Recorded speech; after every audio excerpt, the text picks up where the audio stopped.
Hello, welcome to Aaron's Game Room. I'm Aaron as always, and I realized I was a little misleading in my last video. I said I had two games that you don't need a table to play, you can play entirely in your hands, and I realized that that's actually not quite right. I have two multiplayer games you don't need a table for, and I actually have two single-player games that you also don't need a table to play. Gemblems, a game that we made here at the Barron's Game Room, and Palm Island. I've already done a video over Gemblems, so you can go check out the page if you want, and I'll probably do a video over Palm Island maybe later this summer. But let's get back to the games I was talking about otherwise. I did Jibber Jabba last week. Let's go over my other game that you don't need a table for, entirely in your hands. Spy. Little guy here, huh? Now, if you haven't heard of Paco games, it is a whole line of games where the whole gimmick is that all the games fit in these teeny tiny little boxes that are about the size of an old pack of like 5 pieces of gum or whatever. And they've done, I think, 3 sets of these now, each one being like 8 or so games, and some of them are really neat. I've got a handful of them, but this one is probably my favorite, actually, right here. At the very least, it's the most innovative one I've come across. And the gimmick isn't just the size of the box, it's also the size of the cards. That's the real gimmick of it, is every box that I've ever touched is just full of these little skinny cards here, and all of the games are played with just those. And it's quite impressive sometimes how deep of a game they can make with just these cards. Some stuff is pretty simple, but they have little like difficulty ratings on the side here. This one's the difficulty 3, which I think is the highest it goes. And they can get pretty high up there. In fact, I think in their most recent line of games, these are made by Perplex, by the way. They actually did a little tiny Paco Games version of another game that they published, Long Shot, the card game, or dice game. It's called the dice game, yes. Called Bid. That's the whole thing of the two. They all have little 3-letter names. And it's really impressive how much game they can kind of fit in these. Sort of like the Tiny Epic games. It's a lot of game in the little box. Anyway, let's finally go over the game. In Spy, 2 to 4 players will be attempting to deduce the layout of each other's secret hands. You are trying to find all of your opponent's top secret cards while avoiding any of their bomb cards. For setup, each player needs to select a color. Once you've selected your color, each player needs to take all cards that match that color. Unless you're playing as green or red, then there will be an extra Bomb 2 card that each of these has. These are just for 2-player games, so you can just keep these extra Bomb 2 cards off to the side. But otherwise, players will need to take their hand of cards, and you'll need to make sure they are all oriented the right direction with these white numbers at top. The bombs need to all be fused side down, again, so white numbers at top. Then players can organize their hand however they want. You can put it into any order you want, you can mix it up randomly, it's your choice, but organize your hand however you want, but make sure you keep it secret. This is all your opponent should ever see, is this little blank side. Keep it very secret, as that's very important to the game. You'll also need to decide the starting place of your spy character. They can start anywhere in your hand, and you can decide which direction they're facing, because the direction they're facing is a little important to this game. But yeah, once everyone has their hand organized how they want, we're ready to start this game. Again, the objective of this game is for players to reveal their opponent's top secret cards. The way you do that is by finding in order a player's safe card number 1, safe card number 2, then top secret card number 1, and top secret card number 2. Once top secret card number 2 has been revealed in a player's hand, they lose the game. The goal of the game is to be the last player left with their top secret card not revealed and not blown up by a bomb, because you are eliminated whenever your top secret 2 card is revealed, but you are also eliminated when you end up spying a lit bomb in another player's hand. Let's get into how all that works. Now, real quick before I go on to what you do on your turn, I want to make sure you guys understand that it's very important that the order of your cards never change after setup. Once you are done setting up your hand, this is the order your cards need to be in for the entire rest of the game. If at any point during the game you are caught changing the order of your cards other than your spy card, or you end up dropping your cards even by accident, you are immediately eliminated from the game. You lose, because the whole thing we are trying to do is figure out what these cards are, and if they're moving around, then that makes the game impossible. Now, on your turn, you can take one or both of these 2 actions. The first action you may take on your turn is a move action. The way a move action works is you are trying to move your little spy around in your hand, because the cards you are trying to look at in your opponent's hand mirror your own hand. So let's say, for example, you wanted to use on your next action, which is a spy, you wanted to see what this player's card is on this side of their hand.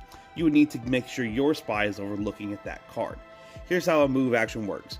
you need to declare the number your spy is currently looking at. Currently, my spy is looking at a 2.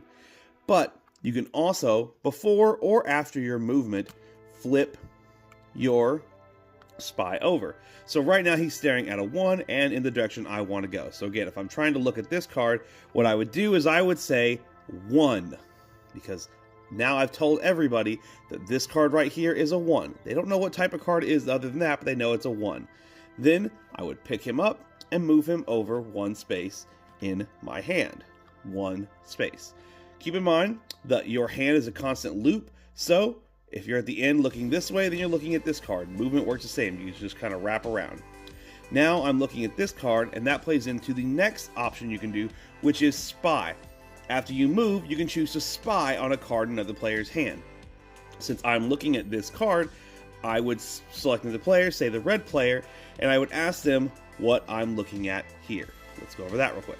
Now, keep in mind that during this spy action, you're actually going for the mirror. So, whereas the green spy was looking at the card all the way over here, if he's trying to do it for the red player, that's going to end up equaling this card over here.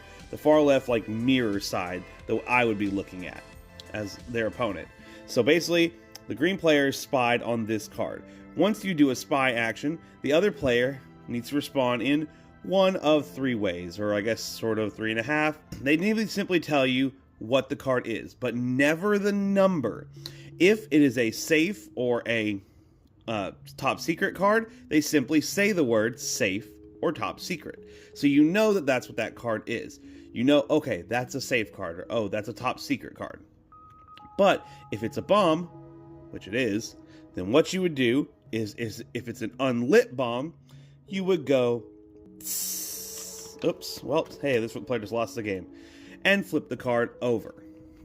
Now it is red side up. This bomb is officially lit. If a player ends up spying at this card again, they would lose the game. There is one more outcome to it though, since again, the goal of the game is to reveal in order, safe 1 and 2, then top secret 1 and 2. If you have found the current exposure target, they call it, so let's say they had their safe 1 in this corner and green spied on that card, then what they would do is they would have to permanently reveal that card, flipping it around so every player knows that safe 1 has been found. Same thing will happen later to the game once safe 2 is found, then top secret 1 and top secret 2. I'll use another color here just to show off some more of the colors in the game, but if a player ends up spying on a lit bomb card, you will flip it over and reveal it to them to show that it's been lit, and that player is eliminated from the game, but that means this card is then flipped back over, still lit, hidden into your hand. So if another player forgets that that lit bomb's right there, then they could also be eliminated. A bomb can eliminate multiple players. Now, I know I just dropped a card, and that might make it look like it's kind of easy to drop the cards as you play, pulling them out of your hand, and I really haven't seen it happen. I think the only times I've seen players actually drop their cards is when trying to play with my younger daughter, and she ended up, dropping her cards a few times because she's a clumsy little kid. But otherwise, it's usually not an issue we've run into while playing the game with people dropping the cards. They're fine. I'm just having a little trouble reaching around my camera and doing all this for, you guys. But that really is it for the game. The whole thing is your spy is looking at cards in your hand, and you are basically being forced to reveal the numbers on the cards in your hand through your movement. So the players know, slowly by listening to each player call out their movement, that's a 1 and that's a 2, which you need to know again for what you're looking at in their hands. And then you are trying to use that information to also spy on your opponent's hands, where you'll end up figuring out the types of cards, whether it's a safe, whether it's a top secret, or whether it's a bomb. So you were trying to retain all this information for all the players to, again, reveal the proper cards in the proper order to eliminate those players while trying to avoid those bomb cards. Because if you end up using the spy action on a lit bomb card, boom, you are eliminated. I did mention those extra bomb 2 cards for red and green players in 2-player games. There's really nothing different about those. You simply have an extra bomb in your hand in 2-player games. That's it. And that's basically it. All the mechanics are pretty simple. It's simply moving around, which reveals the numbers of your cards to your opponents, and spying on your opponent's hands, which reveals their card types to you and all of your other players, the other opponents, and all that. So it's technically very simple to play, but the actual game, I'd say, is pretty hard. There can be a lot to remember between, especially more than 2 players, between every player's hand, but then again, you don't actually have to remember every card you hear in every other player's hand. You can always just sort of wing it and hope for the best, or at least just try your best to remember where the bombs are so you don't blow yourself up. But again, technically, you don't need to remember it all because you don't personally have to find safes, 1, 2, then secrets 1, 2, as sort of a team, I guess you could say. If you want the red player eliminated, then basically between you, purple and gray player, green, purple, and gray player, you need to find those cards in the right order, but you personally don't have to.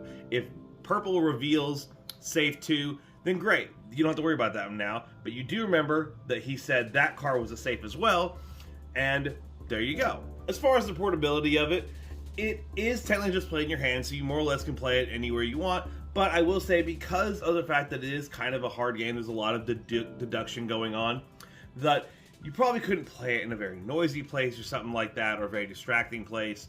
I talk about with the last game how we kind of take it out to eat with us. That's an easy one to sort of like stop whatever we're doing for just a minute to spell out a few words, to spell out a word real quick, and then maybe go back to what we're eating or what we're talking about or whatever. This game really does take your attention, so even though you don't need a table to play it, you certainly need to be in the right environment to play it. I just suppose that you could play it maybe standing in line somewhere or something like that, because it does play pretty quick. But again, if some place is a little too distracting or too noisy, it might be kind of hard to play this game. But otherwise, it is very portable, and it is very correct. You don't necessarily need a table to play it. Spy, while being technically very simple to play, but very difficult to actually master and win, is still a good time. It really is doing a good job at making you try and deduce what cards were in players' hands and all that, while being forced to reveal information about your own and trying to keep that somewhat secret as well. I think they nail it pretty well. Yeah, Spy is going to be bearing approved, guys.